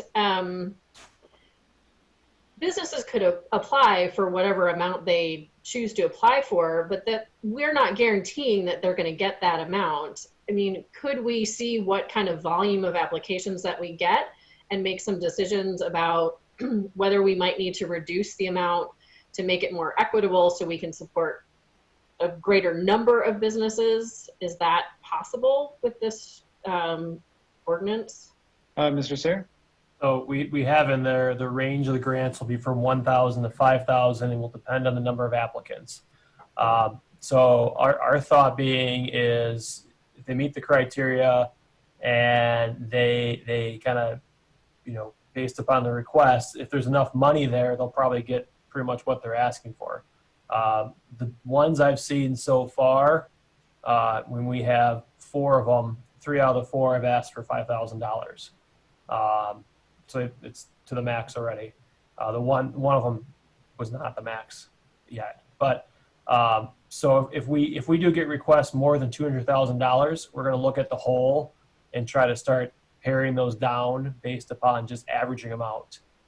So we're not going to go out and kind of pick and choose who we think is more deserving. That's the challenge with this is if they meet the criteria and we have the funds, they're going to get the award. I think to the point of, I think what Evan was kind of getting to of we're not going to have that ability that you normally would have as part of a loan process to really dive into these and look at the books, if you want to say, and we're going to be taking their word on kind of they need it and they're deserving of it. If they ask for 5,000 and 5,000 is there and they meet the criteria, they're probably going to get $5,000 just because they're meeting the criteria of the program. So that is one of the downfalls of the grant program is that will some people potentially ask for more than what they need? Yes, and it's unfortunate because it could impact people that actually truly need it potentially. So it does open that there is some risk on that. Alder Journey, then Alder Kemp, then Alder Posey.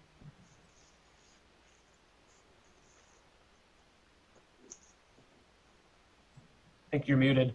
You're Sorry. Okay, so I too was happy to see this initiative come out, and I guess a clarification for me because I would consider including young businesses that might need the grant, but kind of a follow up from Alder Kemp and Alder Touche. So would the grants or the requests come in? But what would be the sense of urgency in doing the payout? That is, would the grants be evaluated and then a decision made of the whole of the requests? And would the council have an opportunity to have some input at that time?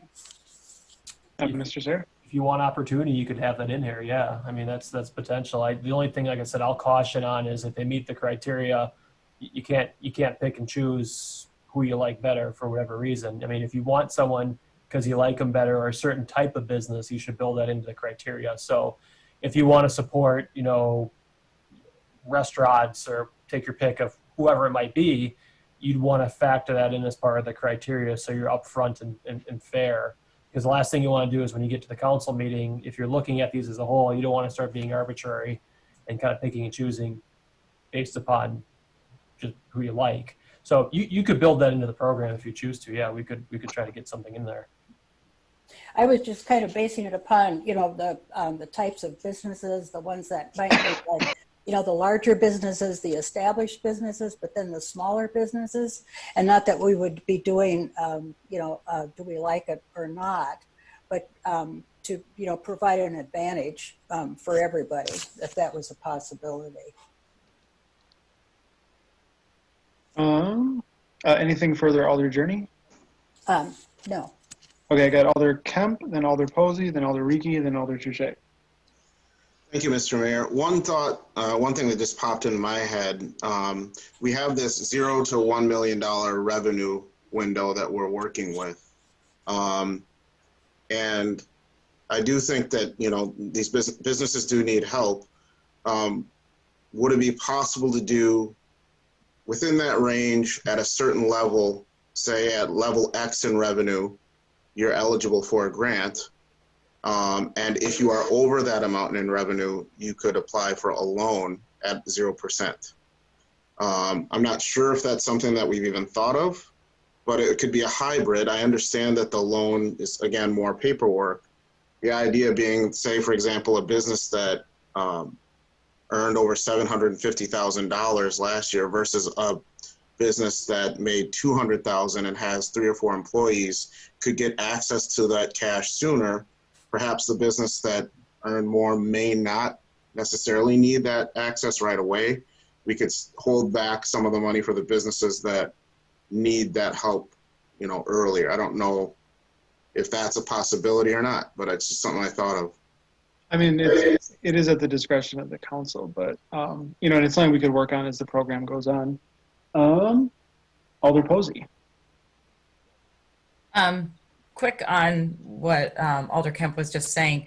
So what I would get from that would be that we'd have 2 different programs if we did it that way, because one would be a loan program for X amount of revenue to the other, and the other is the grant program. So it'd end up same pot, but just 2 different programs. My other question is, I guess, it's more comment, I guess, than question, but you know, that grant process of actually applying for the grant, there is a certain level of, I guess, if when you call it a grant, expected that you may not get everything because it is being given to you. So I guess my past history with grants is I've put in for a lot and sometimes I've gotten nothing. Now that's not what we're doing here, but it is something where we may have to evaluate, well, we've got this many and we need to look at things, or so I would hope that we can figure a way to write this, and unfortunately kind of very quickly in this, it's hard to rewrite it or add things or take things away very quickly to make sure that we can have that kind of, I don't like using, you know, it is a process for the grant and finding where the greatest need is the term I want to use. But I do think that adding in there, if they have gotten those other funds or are applying and working with a bank in order to get the other funds or credit union, just so that we know where they are in the process and how critical their need is, so that if they need that grant right now because they're not getting what they need and they're about to be, you know, without a place to have their business, let's get them what they need while we're working on everything else. But I think it's really important to know, I would really think that that's an important question to have in there, is what other support they're either applying for or getting already or in the process for. Thank you. I have Alder Ricky, then Alder Touche.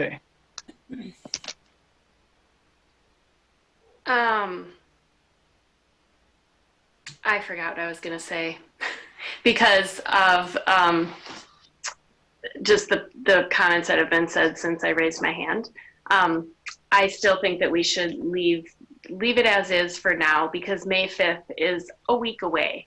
And so people don't have much time to get their applications in, and we might get more than 40 asking for $5,000. And then I think the idea would be that we just give them, you know, that much less, as opposed to having to go back to the drawing board and open it up to more people who would then necessitate everybody getting less than what they originally asked for, which may make or break their business. So I don't want to make it more complicated than it needs to be. And if a week from now we find, oh, we've only gotten 20 applicants, then we can move forward from there with adding or taking away stipulations, I guess it would be.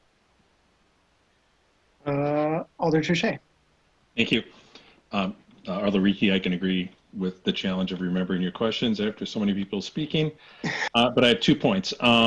One, Alder Journey, you got me thinking about businesses and business that applying. You know, I think, I'm just thinking out loud, asking the council, is there a type of business, you know, let's say adult business or tattoo parlors, I don't know, that we may not want to support, and is that worth discussing here?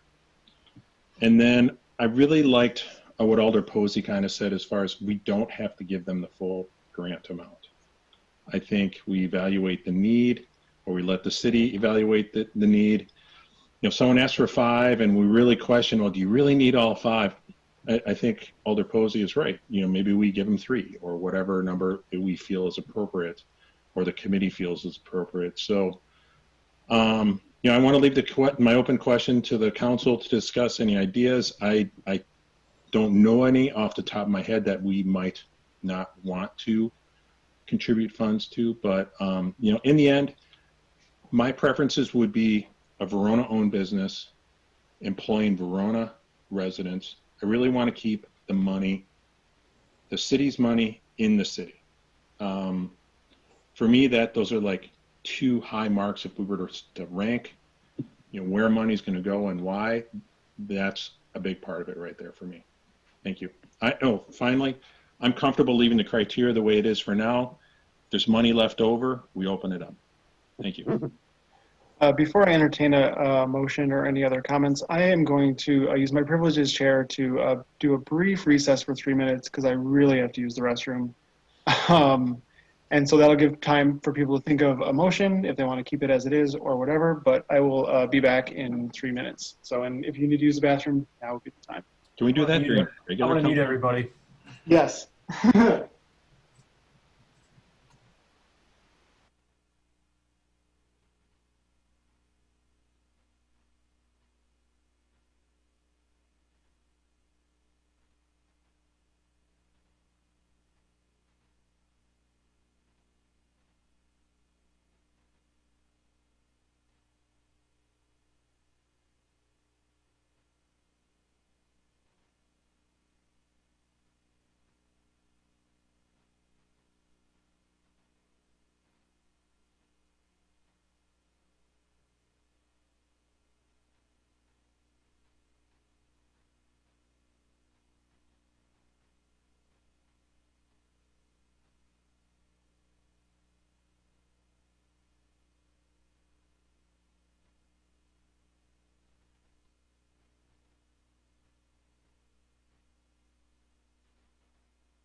All right, Luke, I got everybody else muted. Should I unmute them?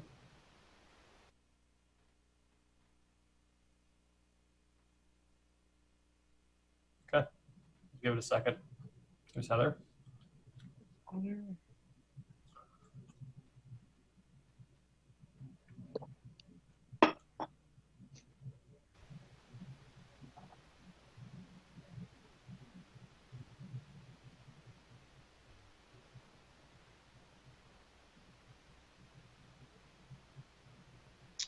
All right, I think everyone's back, so we will resume discussion of 10B, the Small Business COVID-19 Support Program. Questions, comments, or motions?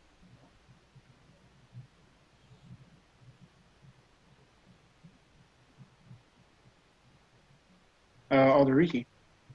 I'll make a motion to approve the Small Business COVID-19 Support Program as written.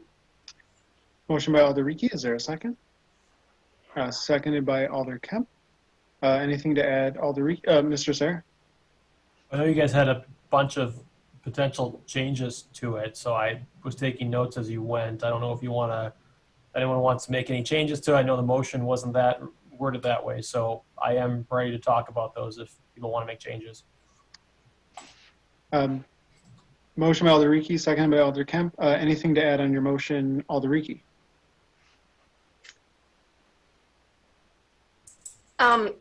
The only change that I think is feasible to fit in at this point is doing away with the stipulation of, I think it was written as being in Verona for 6 months or more. Is that correct? So I'd be willing to get rid of that one.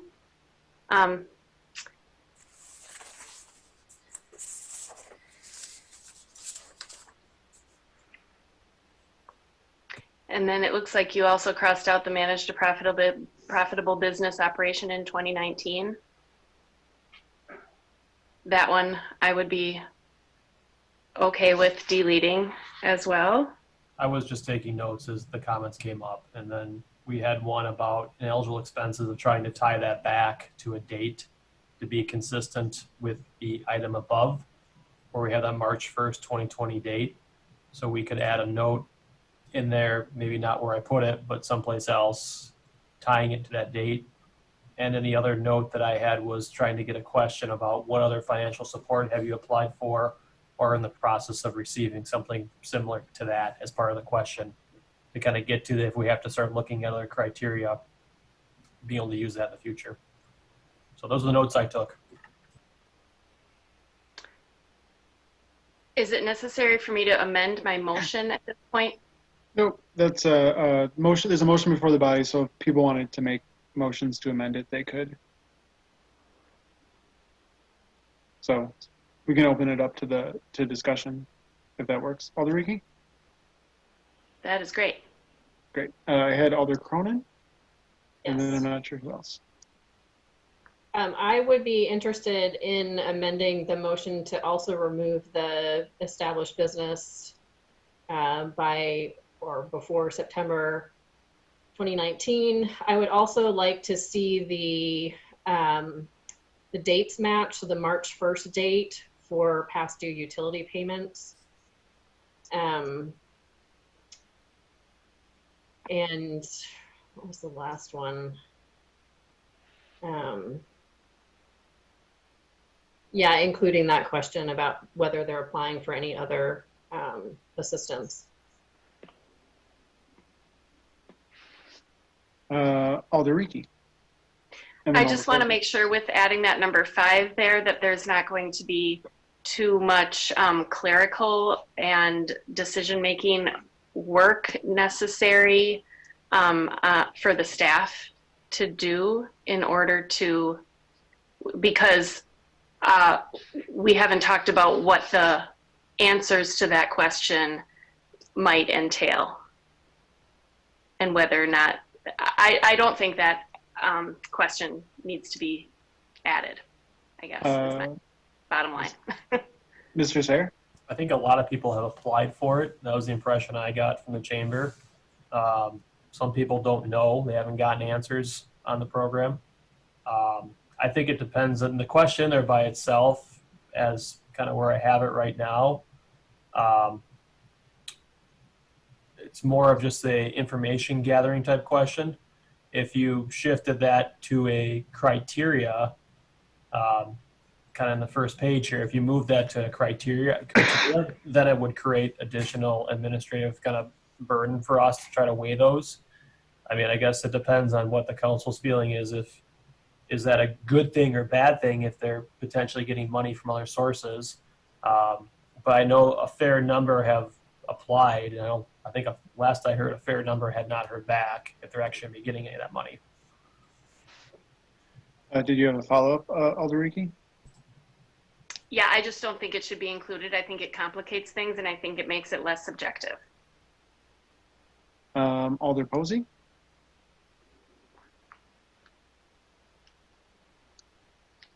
You appear to be muted. Maybe?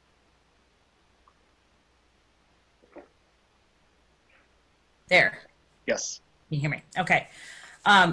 So related to the 6-month operations, I was thinking that might be best, instead of just entirely eliminating that, saying in business at least by February 1st, 2020, so that we don't have anybody who may have decided to open something post or right at. So having that date instead of it being 6 months, but still doing that. And then however we feel about, maybe instead of having that profitable question, having the profitability as a question in the application, that, and if it isn't profitable, why? So having a question along the lines of, were you profitable in 2019? If not, why? So it simply keeps that sort of in there, but yet it becomes a question, not a criteria for application. Alderiki. And then Alder Juche. Yeah, I could agree with those changes that Alder Posey just mentioned. Alder Touche. I just want to go back to what I said before while we're still discussing it. I really don't want to go too wide on opening the criteria right away. I would really like to see the number of applicants we get. If we get a small number, yeah, let's open it up. Let's get more applicants. We got money left over. What I really just would hate to get into is we open it really wide. We don't have enough money to meet everyone's need or request. And then we end up either having to deny people or short everybody. It just makes it, I think it makes it even harder. I think the original criteria is good criteria. Is it perfect? No. Does it account for all the kind of little situations that we like? Probably not. But I really do think that the original motion is a good motion, the original proposal, excuse me, and that after we get these results in, after we see how many applicants we get, nope, it's looking pretty, the pool's pretty thin. Yeah, let's open it up, add these other items. I think it's worth discussing. It also gives it time to bake a little bit. We see how things look. We see what's going on with our applicants, what the applications look like. We kind of get some experience with us before we open it up to even more businesses. So I'm not really a fan of adding more of these items. The questions I think are fine, but I really do think what Adam and the mayor put together is a good start. Thank you. Well, there is a motion for the body, so if somebody wanted to change it, they should move to amend it.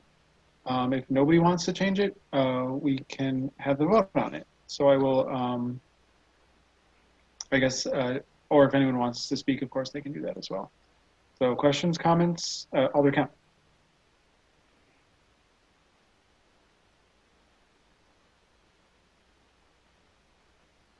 You are muted. Let's see. There you go. Okay, thank you. Is the current motion the original language as it stands, or as it was written? Okay. Yep. I would just say, at this point, I agree. I think we need to get funds to the businesses, I think we should look at what comes in. We're going to get a look pretty quickly here because it's only a week away. And I think we can reassess after that pretty quickly as well. So I think we should go with what we've got right now, how it was drafted originally. All right, Alder Poser.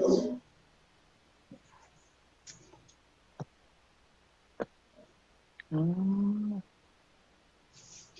you're good. Okay. So I guess as follow up to that, can we, I don't know if this is appropriate at this moment or we need to talk about it in a minute, but what would our process be for coming back together? Because we're talking a week from now and we wouldn't be getting back together for a little while here. So what would we have a special meeting? How would that process work for us to be able to review this and keep things moving with this process in a timely manner? I guess we could either wait for the council meeting in May, which, like you said, it would be a week or two longer than maybe people would like, or we could call for a special meeting. I don't have the ordinances in front of me, but I think it's something like a 48-hour notice is what we'd be required to do. So we could put something together, relatively quick, not quick for private business, but quick for government. Alder Touche. I like the idea of a potential for a special meeting. A lot of us are at home. I don't think many people are traveling very far. I'm sure there might be an exception here or there that I can't think of right now, but I think we're generally available. So I'm open to a special meeting. I'm definitely trusting the city and the mayor to decide it's worth having a separate meeting or an additional meeting. And going from there. So I'm certainly willing to be flexible to try to be as dynamic as a government body can be. Clerk Clark. Hi, so 24-hour notice.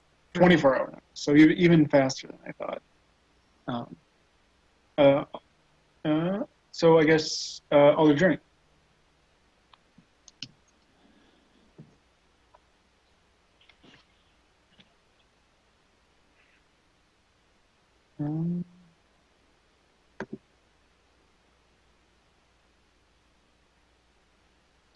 Okay. Did I come through? I guess I didn't. Now you're coming through now, though. Okay, so we have a Board of Review meeting on May 11th. Would it be possible to schedule a meeting to follow up after the Board of Review meeting to do our evaluation as to the applications?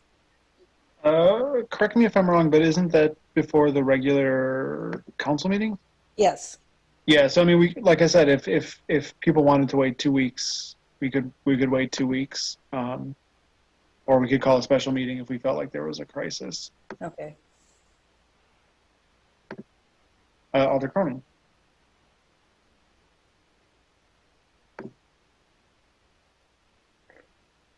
Just FYI, we're all getting messages when we try to unmute ourselves that we're not allowed to because you have muted us. Okay, that's on Mr. Sayer, so I'm gonna throw him under the bus. So I would like to make a motion to amend Alder Riki's motion just to remove the 6-month requirement from the eligibility. Motion to amend by Alder Cronin. Is there a second? Seconded by Alder Cole. Anything to add to the motion, Alder Cronin? No. Amendment before the body. Discussion on the amendment.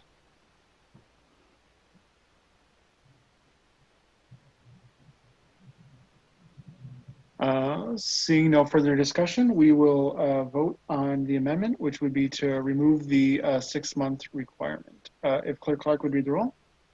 Alder Riki, Aye. Alder Touche,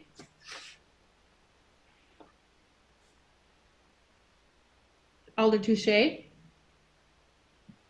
No. no. Alder Cronin, Aye. Alder Journey, Aye. Alder Kemp, No. Alder Cole, Aye. Alder Posey. No. So we have 3 noes and 4 ayes. So that motion passes. So we are back to the original motion with the requirement for 6 months for the business to be established deleted. So that's not in there. Everything else is as in the packet. Discussion on the motion as amended.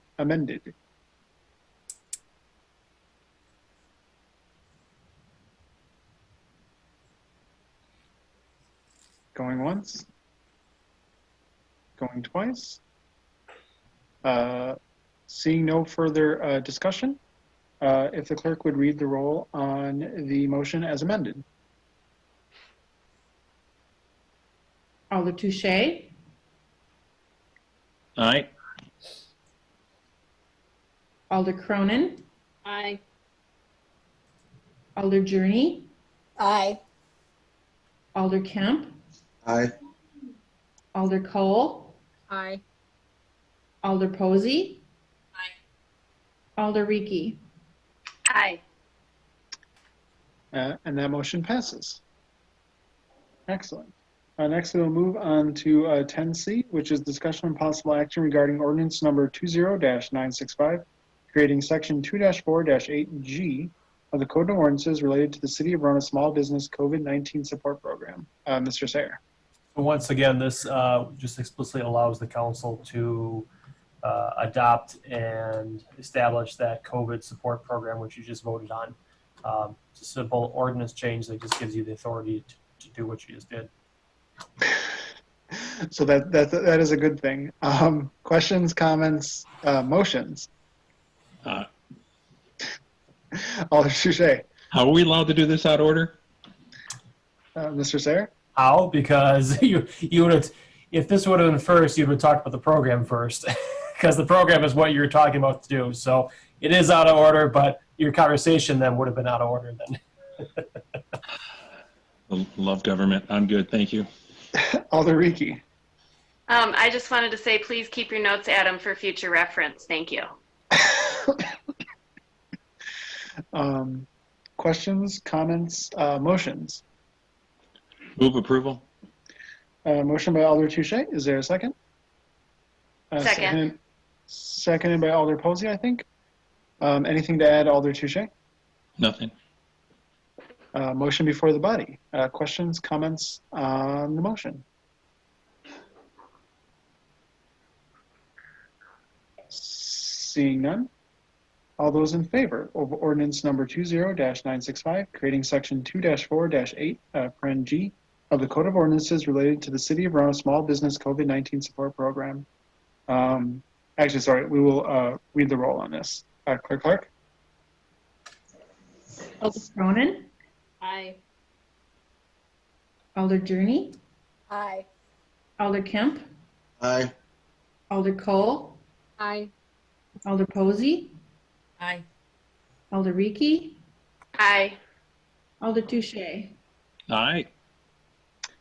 And that motion passes. Phew. With that, we will move on to 10D, which is discussing possible action regarding the 2020 fall elections. Is this Clerk Clark or Mr. Sayer? I think this is an item, Luke, that you Mayor Diaz, requested to have on the agenda, so I'll defer to you, Mayor Diaz, on this one. Yeah, sure. So this is something right now, as we've said a few times, we don't know how long this is going to last. The April elections ended up coming off, I thought, really well, considering the circumstances and considering the stress city staff was under, which was a lot to their effort. I kind of wanted to get out in front of this a little bit. I think, there's not going to be a vaccine by November. There's not going to be a vaccine by August. Like, there's just no way. And I would love to be wrong, but I don't think I will be. And so what I was thinking is we could talk a little bit about ways to reduce, crowding at the polls, to encourage absentee voting, to encourage vote by mail, and just how we basically get it so people don't feel afraid to vote if this pandemic is still going on. And we don't have people gathering in large crowds either. Some communities outside of Milwaukee, for this past election, they mailed an absentee registration, so not a ballot, but basically a form that said, if you want to apply for a ballot, send this in to City Hall and we'll send you a ballot. And 2 communities outside of Milwaukee did that. There's a few communities now that are looking to do that for the August/November election. So I basically just wanted to open it up. I don't think we're gonna make a decision tonight on that. But just any ideas, whether people would be opposed, in favor, and just any ideas on how we can make voting as good and as safe as possible. Alder Touche. Would Ellen or Adam describe the current process to get an absentee ballot? And also I'm interested in, Adam, I think or maybe it was you, Ellen, I apologize, last meeting, or maybe it was 2 meetings ago, kind of shared the percentages of absentee versus in person and how that compared to previous elections. Can you share both of those pieces of information, please? Clerk Clark. Sure. So can you hear me? Yes. Okay.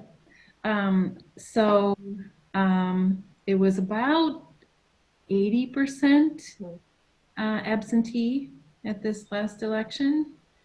And that honestly, if people want to vote absentee, it's a little more expensive because we have to pay the postage and that sort of thing. And we're paying our election workers and our administrative workers. But if everyone votes absentee, then you just have to do it once, right? So there are sort of 2 ways to think about it. On the other hand,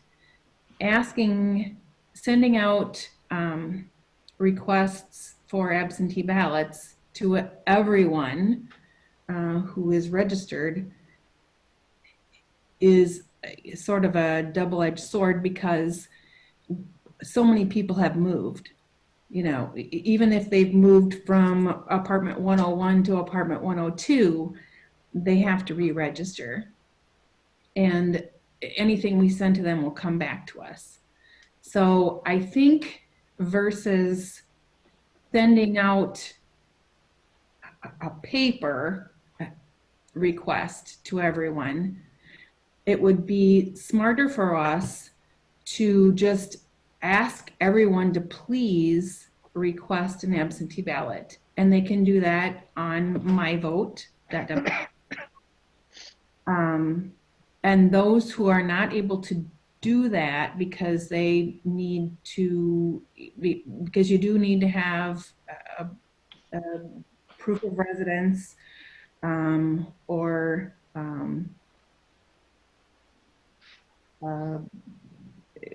what am I trying to say?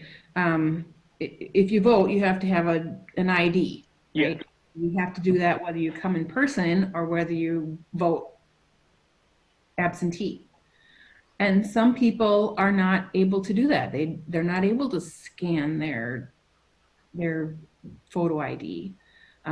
So for those people, I'm thinking that maybe I'm hoping that the Elections Commission, honestly, can come up with something for those people.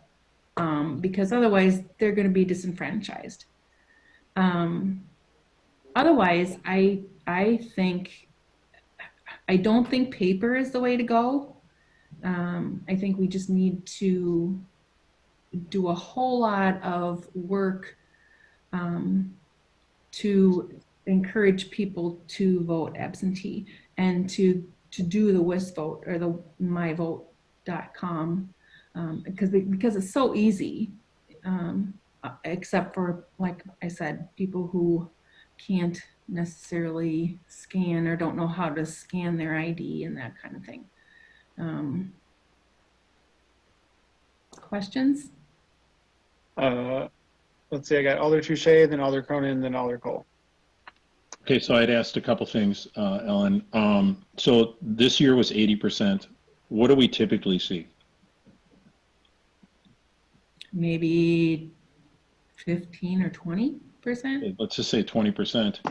And then the number of voters this year versus, was it 4 years ago? I think you or Adam had said, kind of given us an indication of about the same number of voters, if I remember right. About 200 voters total, less than 4 years.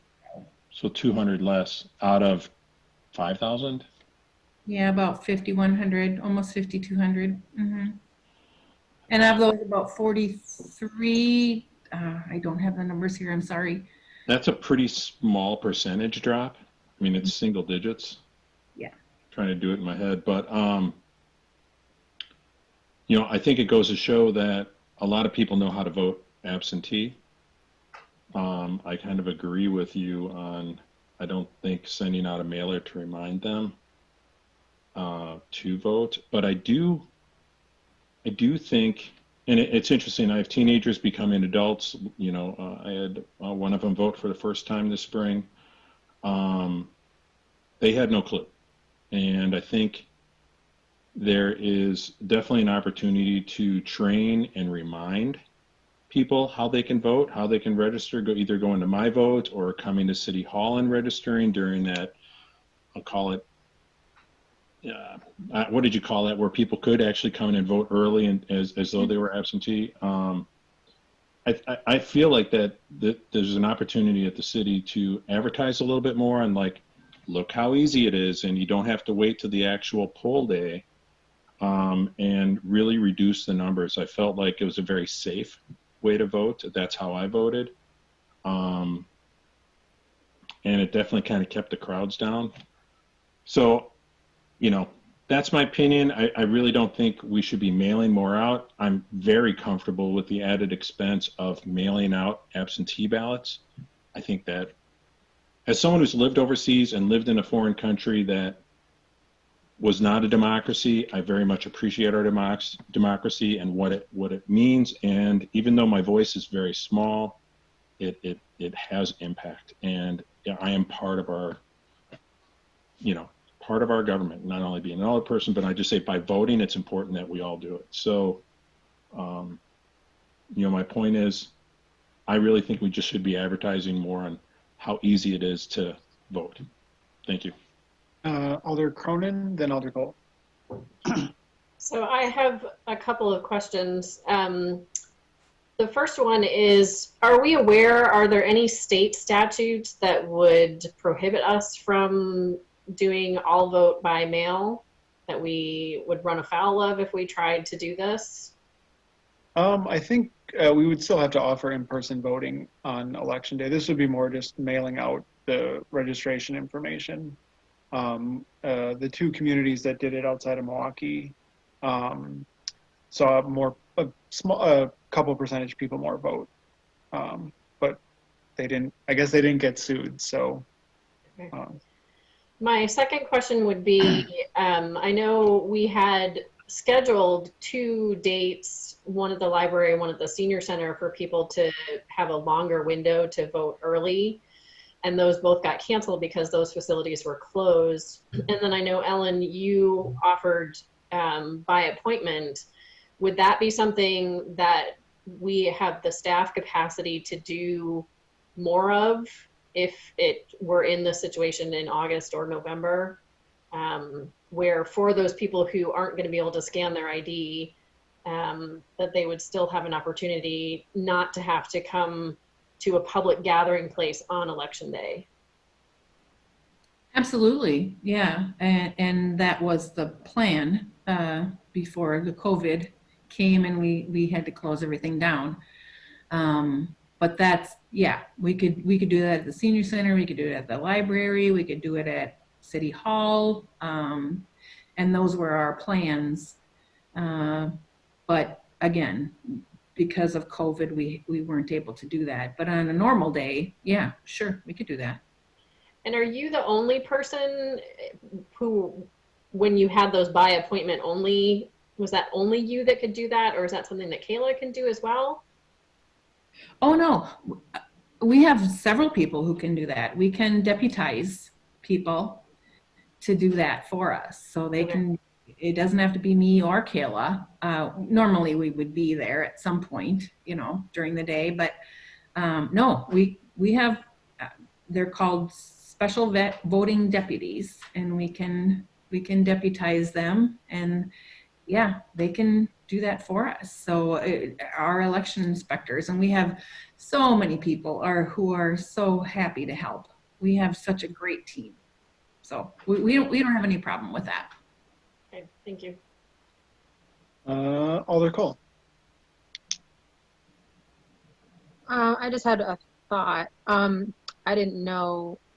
I thought a good way to get information out to people is via their like water utility bills. Like I agree, sending out like mass mailers probably isn't effective, but like for me, like I receive electronic and I pay electronic.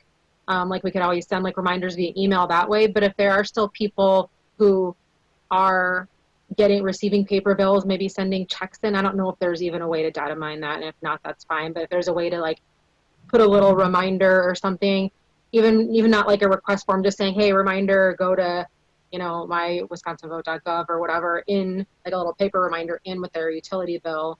I just thought that might be a good way to reach people via mail without having to pay extra, sending extra like postcards or whatever to people.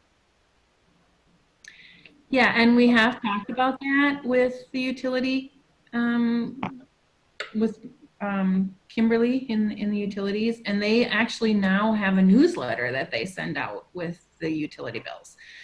So, but the last utility bill came out too late for us to include that because it comes out March 30th, and the election was April 7th. So it was too late for us to do that.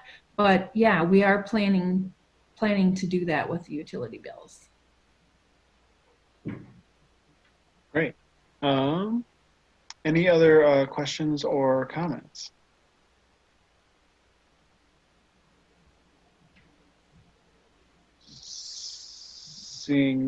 Sorry, Alder Journey.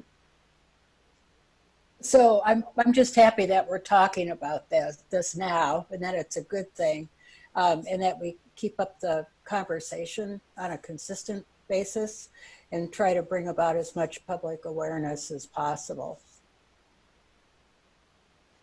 I agree completely with that. Any other questions or comments?